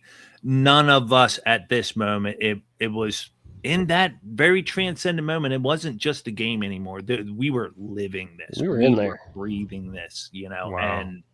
and we were feeling the feelings, man. And it's profound. And it gave that level of role playing. It's rare, but when you hit that, it gives you a sense of understanding of this character in this world that is mind-blowing. It's one of those magical moments that's impossible to convey to people who don't partake in this hobby.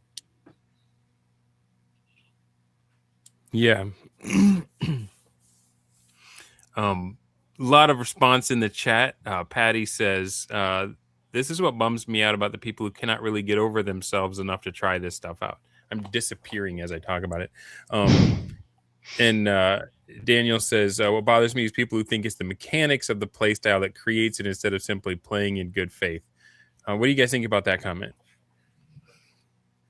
I will go out and say, well, Daniel, the counterpoint to that is that the rules, the mechanics and procedures color and shape the experience at the table. In a conventional style, I'd have been playing just Harold and we would all be our one characters. Not that we can't have those moments, because you're right. I understand that. I've had awesome role playing in my story games. And it's not that story gaming is inherently wrong and stupid. Just most people suck at it. Not me. I'm awesome. But that's I've story and humble Sleep too. in the dark. I can confirm. But when it comes to running games, playing games, yes, you can have those moments. These moments are fed and driven specifically by the mechanics we're using. It would not be the same game if we were using a different rule set. It just wouldn't. I remember there was a really way more successful than me YouTuber talking about how I think his thing was alignment is a lie or something like that. Or alignment is a myth. And it's like, it really matters for this kind of play. You were about to say something, Hypercam. I stepped on your line. Go ahead, man. Oh, it's all good. I was just gonna say it's not. You can have it with different rule sets with different mechanics, but the thing is the mechanics that we're using, the rule sets as written, when trying to stay within that framework, it just kind of naturally ends up going in that direction, and that's what's different about it, I guess. Well said. And thank you. And something that's kind of lost in when you bring the theater into the tabletop, that things that work in a more theatrical sense, the more theater kid aspect, that the actual plays, the live plays, the performance things, the script is more of a guideline. You riff on it. But you're kind of operating under these restrictions that kind of force you to do things a certain way, but there's a lot of freedom there. It's almost like not a paradox. I'm fuzzy what I'm trying to say, but it doesn't seem like it would make much sense that within all these rules that we have, I will come up with some say real the creative rules stuff. the rules make it feel more real in this sense, whereas usually in your more traditional tabletop setting, you're just playing a character. It's you're not as restricted, but because of that, it feels more gamey, feels more like a game. Whereas this, it feels like you're a character in this world just because of the mechanics that are there. And it forces That's the way I feel anyway. especially the alignment thing forces you to grapple with what it means and role play that, but then have that debate with yourself kind of internally, as we were all doing in the moment when we were killing those two people who became very real for us. We were doing something that we couldn't come back from. Just the second guessing and the second guessing, but that's the alignment thing. The alignment, that true neutral, that's the important thing, what we're trying to hit. And it kind of forced us to think in a certain way, but then it broke out from that. It's hard to kind of explain until you've done it, really. And I think having the open mind all the way back, jumping into this stuff, giving it a try in absolute good faith and open-mindedness, I see it. The scales are off. I see what it means, what it makes light bulb clicks. And I would add to bolster what you guys are saying is that it is a holistic system. Something greater than the sum of the parts emerges when you use all of it. I'm as shocked at that as anyone. Like I said, my history is we never played all the rules. We discarded all the stuff that we didn't like back in the day. And what we did resembled much more modern play as we know it today. This is a completely different kind of game, and I really like it. I mean, even me with having AD&D 1E experience, I mean, this isn't how we played when I was a kid. We didn't have a bunch of people coming and going in a whole world that was churning when we weren't playing. We just had our my friend's dad as the DM.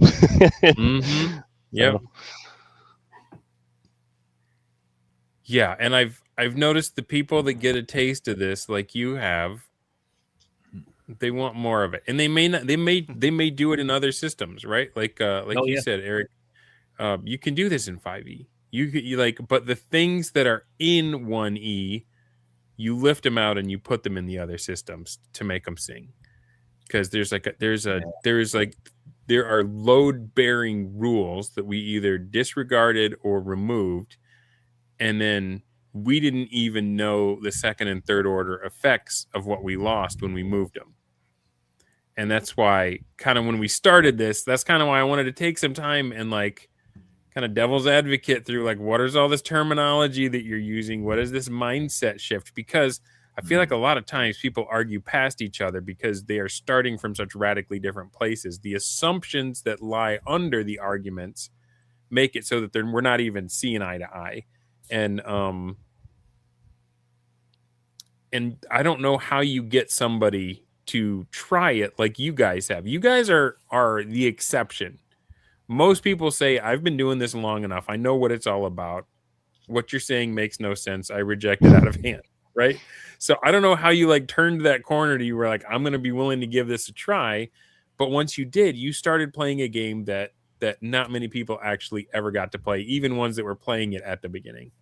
Yeah. So that's what I'm interested in. And I'm not trying to make anyone feel bad about the way they play, because other role-playing games are obviously awesome and fun. And I mean, there's a reason why it's a hobby. Yeah.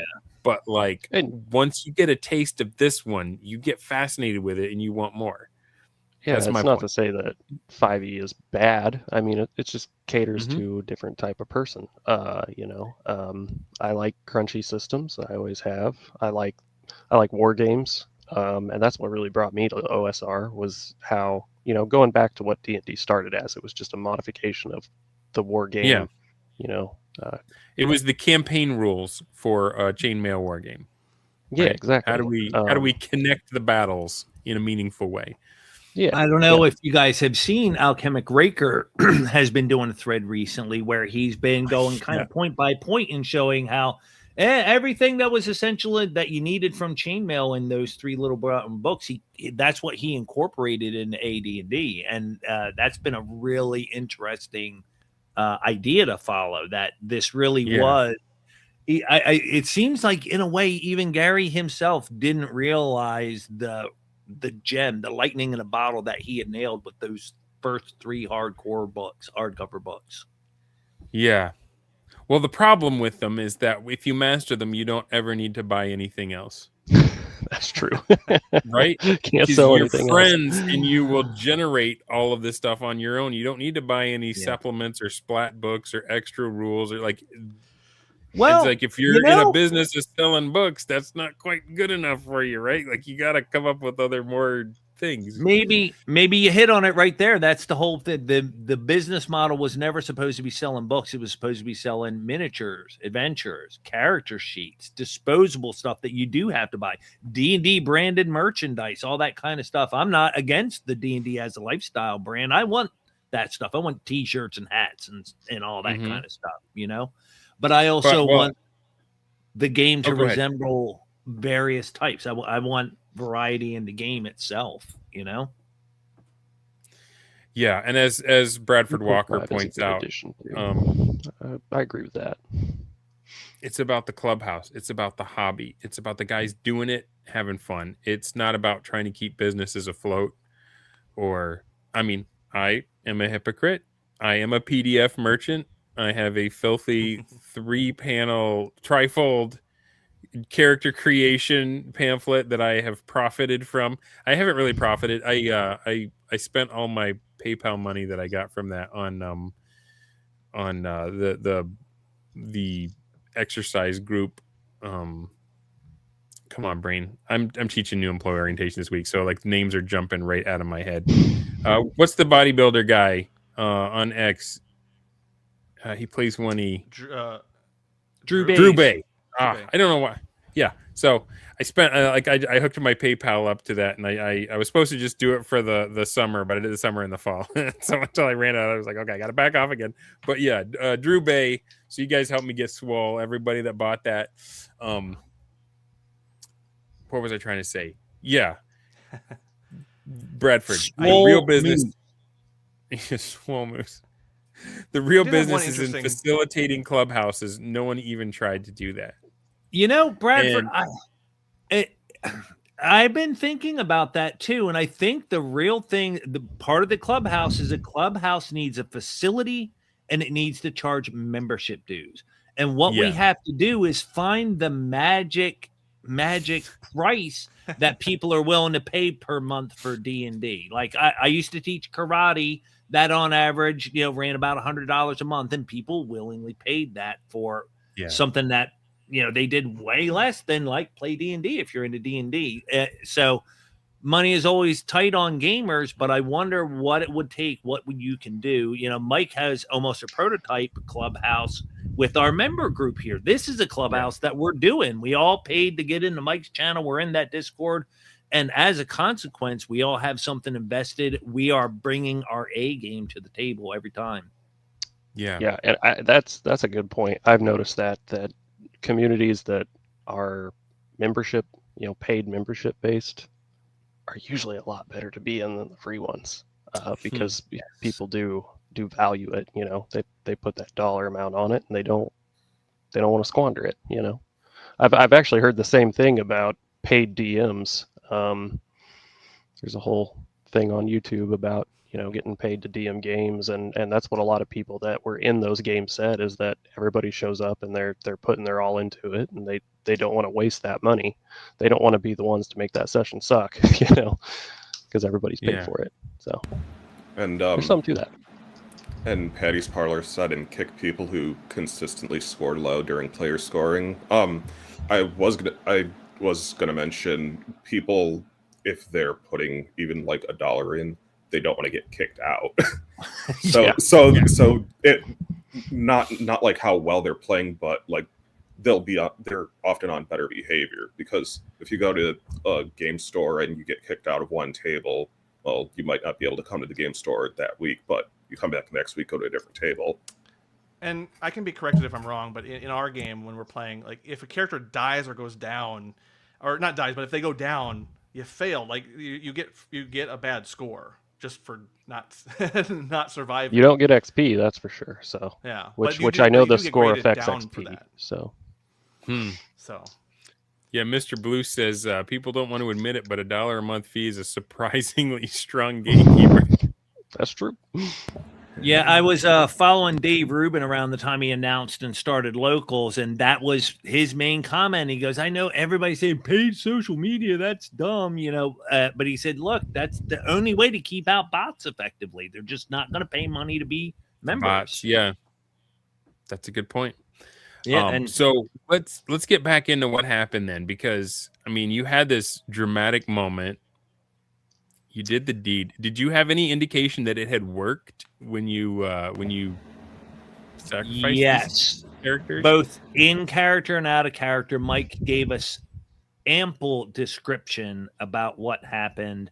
We received in character rewards in Essence of Treasure. It's like the city just left treasure around for us to find. And he just said that what you guys did was so awesome, so far and above and beyond, what I expected, that you all get XP. You're all just going up to level 2, and that was it. That was it, and so a great moment where he did just XP rules, gold, whatever, tossing all that out the window. You guys just go up in level. That's it, man. That was what I wanted to see. Which is something else to say about Mike's games.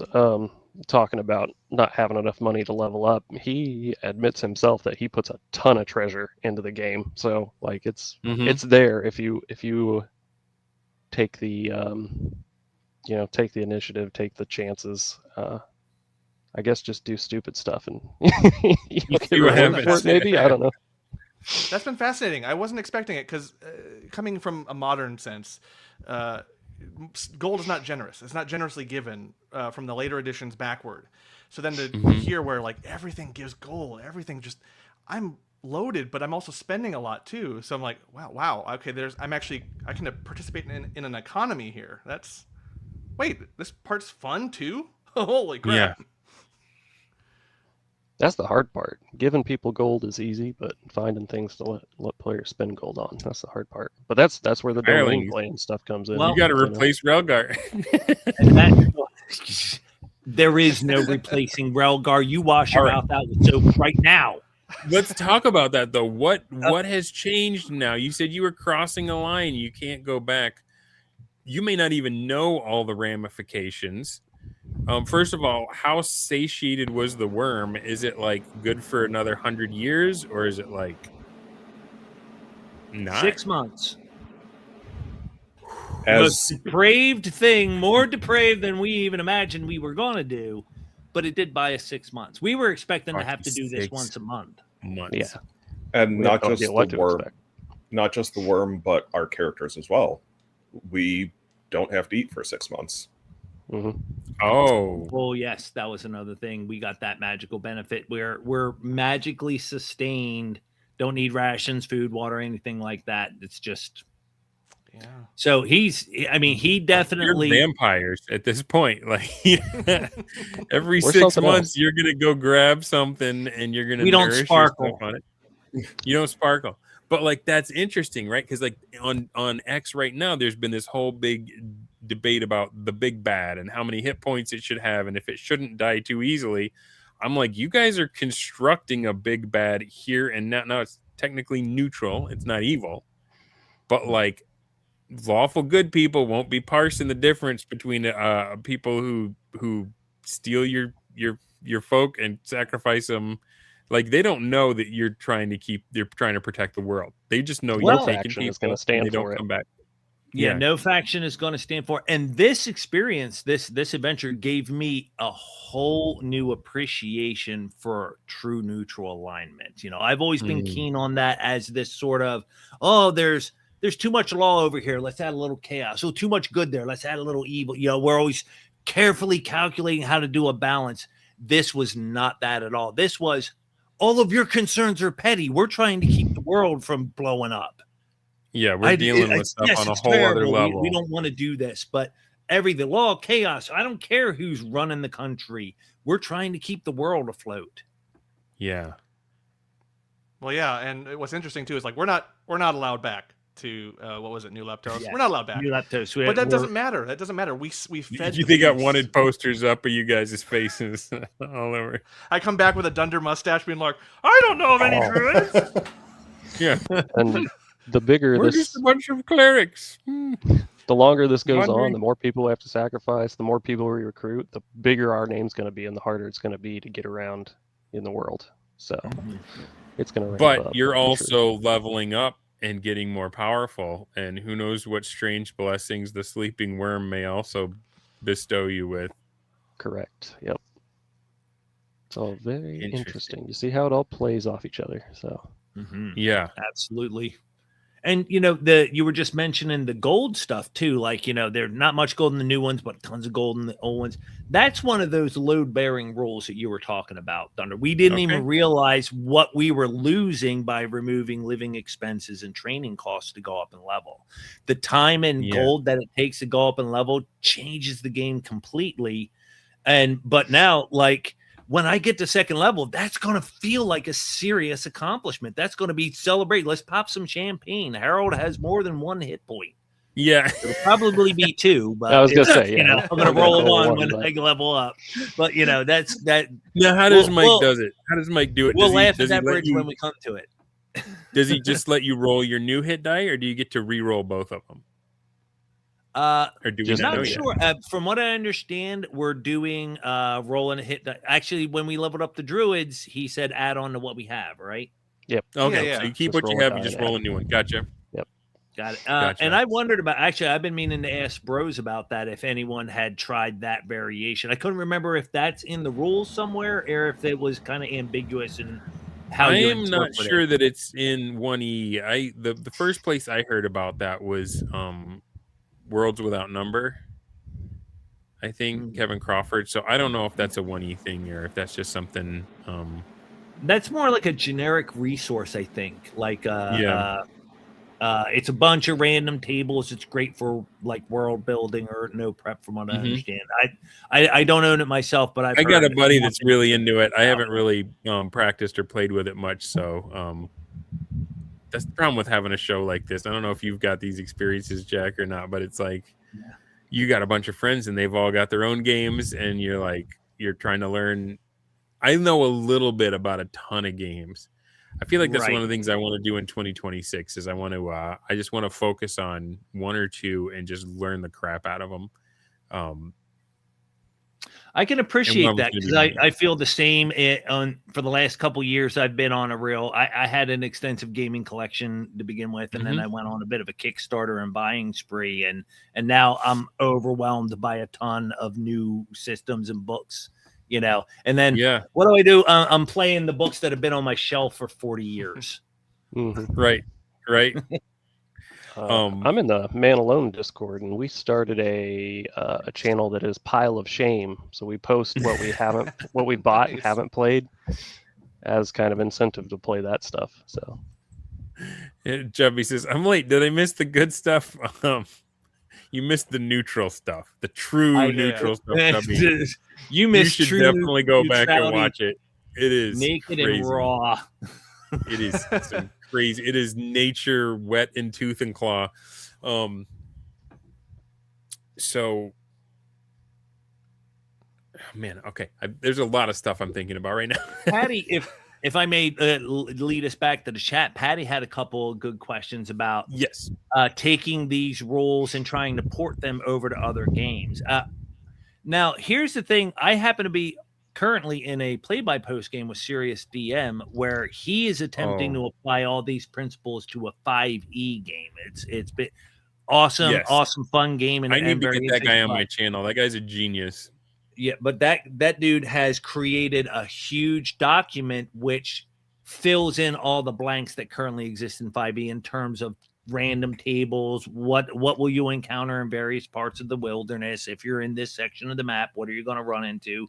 He's even built a really, really interesting random faction generation system. So when you jump into the game, you're not just playing a character, you're playing the leader of a faction, and he's got a set of tables that you roll on to give you stats. So I can't wait for that really stuff to come interesting out. and fun, man. that's the difference. Is like, yes, you can do it in other games. You can port those things in, but it's the AD&D 1E has the whole package. It's right there. It all works together. Minus I'd the say 1E adjustment table. Ignore that. But I'd say 1E is the Rosetta Stone, and it. How do I put this? We hung on to Raw in the beginning because that's how we discovered the stuff that was in 1E. Like, go all the way back. Mephrodis bullied Jeffro into playing first edition, rules as written, all the rules, even the ones that nobody did. And then the Broasar started playing that way, and that's when they started making all of these. What do you want to call them? You can't call them a discovery because it was in there from the beginning. Can you call it a rediscovery? Because people left money on the table, right? However you want to put it. They've argued about whatever you call it. Either everybody's always done it this way and just nobody was talking about it, or nobody ever did it this way, including Gary Gygax. Whatever allows people to dismiss it will be what they grab onto. But for those that got curious and said, I want to try this, you get extra bits that just did not get passed down to the current thing. And so very cool way to play. Yeah. And I don't think it makes the other ones less to add the 1E stuff on there, but you gotta do it right, because 5E is not built to, it doesn't have the infrastructure to support this kind of play because it wasn't designed for that. And so you do have to kind of take what's there in 1E and then you've got to adjust it to fit 5E. And now you're not playing 5E raw, right? Why is raw important? Raw isn't important as a means and an end of its own. The thing that is important about raw was it allowed us to rediscover these older principles that we'd lost sight of. Raw was the way to get there, right? So rule 0 was odious, not because people can't use their creativity to make their games better. Rule 0 was odious because its misapplication down through the years led to us losing the secret spark, led to us losing the sacred fire. So that's why people are against rules. People are against rule 0, not because you as a DM shouldn't be allowed to get creative with the rule set, but because people use that as a reflex and they dismissed load-bearing rules that they weren't aware of the second and third and fourth order knock-on effects that you just don't get if you don't have them. That's my opinion. Well, anyway. even though with the druids that we played, like just this whole exercise in being a druid has taken me down a path that filled in all the blanks that druids currently are in 5e. When you're like, what is the deal with this? Or you have this conversation with 5e a lot with people who have played a little while and they're just trying to come up with something interesting. Like, why would I be another fighter? Fighters are boring. Rangers are boring. Like, you start getting all these things that they're boring, but why? And then you start to think like, well, they're missing something. At the end of the day, if we all keep this druid party thing going, someday we're going to have to kill each other. Someday it's going to be done for us. Like, someday we're going to be voting one of our own off the island. It'll be the last people on planet Earth. And then it's like, what was there it can all only for? be one. It's Highlander rules. Yeah. Did the worm already win? Yeah. And so like, all if by the time that you if you put off its conquering until there's nothing left, then you are the worm. Yeah. And then to wrap up, I guess we got to talk about the going forward consequences of when next we play something other than the druids. Yeah. Because, like we've already, as the story revealed, we removed a beloved character from our other set of characters. So that's where this is where the schizophrenia sets in, because I am with one character plotting how I'm going to track down and kill my other character. Yeah. And you got to forget that if you do that, it might bring about the end of the world. It's a beautiful, beautiful thing. Well, that's another thing, if I may. This is what the druids believe. We don't know that it's actually true. I mean, magical stuff is happening to us. We have every reason to believe it's true. We got spells, but we have a tone passed down to us that told us we weren't always here. We're new at this. Who was doing it before us? Who's keeping the thing asleep? I don't know. Meaningful player decisions. I do have to address. I got $5 from Marinus. Good to see you, bro. Says How do we cannot stick do? around playing space games, but I wanted to hop in and say that Jack is right, and As druids usual. should sacrifice all the maidens. Thanks for the $5, bro. Good to see you, man. Enjoy your space games. Nah, nameless maidens, they're worth nothing. I need named people, man. I need to know It needs who to they be are. Alina. Because I Big think the hitter. secret thing that Mike taught us all with that session is that unless it hurts us, it's not acceptable. You have to hurt Yeah. yourself, or it's not Yeah. worth it. Is that the? It gets us plotting Wow. against ourselves in a very fascinating way. It's fun. Like I can't wait to put the hurt on myself. That Yeah, you know what? I'm excited to see what other ways Mike encourages player versus player. I mean, what other crazy things are going to happen when we get to some higher domain play, when we're bigger hitters in factions and things. Well, And Braunstein is on the table, and downtime I'll is on drop the a table. teaser, but I'm doing more than just these characters behind the scenes in Mike's game. Yeah. I'm gonna have to get Mike on when he can do it and get his side of this. That would be very fascinating.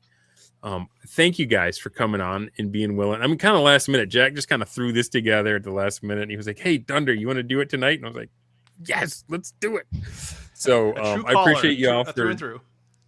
yeah, I appreciate y'all for jumping on and being. I mean, aside from Jack, everybody else is brand new to the show. So welcome to the Dunder Moose family of interviewees and after action reporters. I hope you guys had fun in the chat. I know we didn't always agree with each other in the chat, but I feel like everyone brought things of value and their point of view, and I really enjoyed it. And sometimes you guys make it really hard. Jack probably deals with this on his show too. It's like when the chat is so distracting that you're like, crap, what did I just ask? It has its moments. Yeah, that's for sure. Yeah. So if people wanted to get more Jack, where could they go to follow and Well, support you? I It got some just so bandwidth. happens that I've got a big X account. Well, I mean, big for an RPG gamer guy. No, not even really for that. But yeah, you can follow me on X. I say funny things on occasion and insightful things on occasion. And also, I do a weekly show on Monday evenings called John with Jack, where I find a random gamer, whether it's a content creator or just somebody who loves the game, and we have a conversation. Had Valmar Erebus on last night.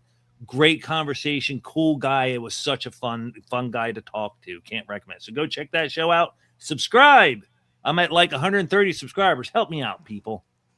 Right on. Criminally undersubscribed. You guys need to get there. Not that I have a huge audience to throw at you, but yeah, if you guys know about me, you should be following Jack. And let's move on as well to oh shoot, where's my click? There it is. Movie guy, John.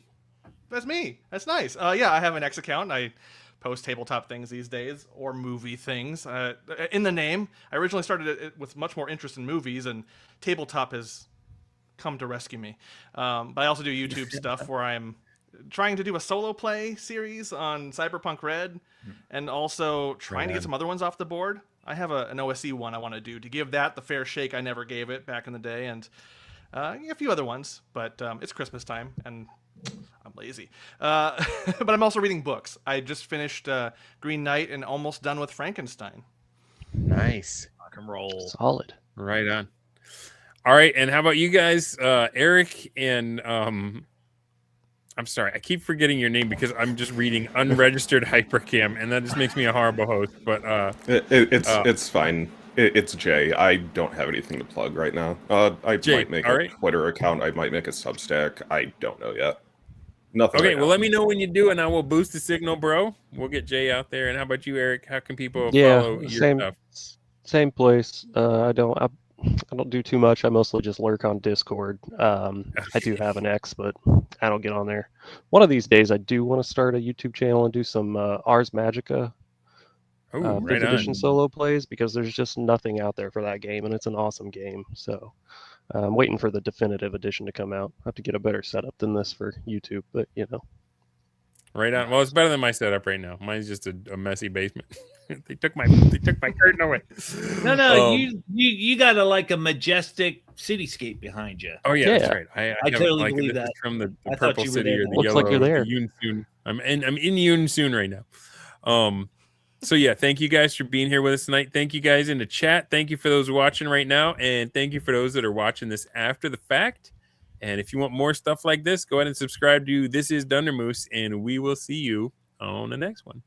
The Dundermoose Thanks, salute. everybody. Gotta have the antlers. Yep, gotta have the antlers. Is it gonna end?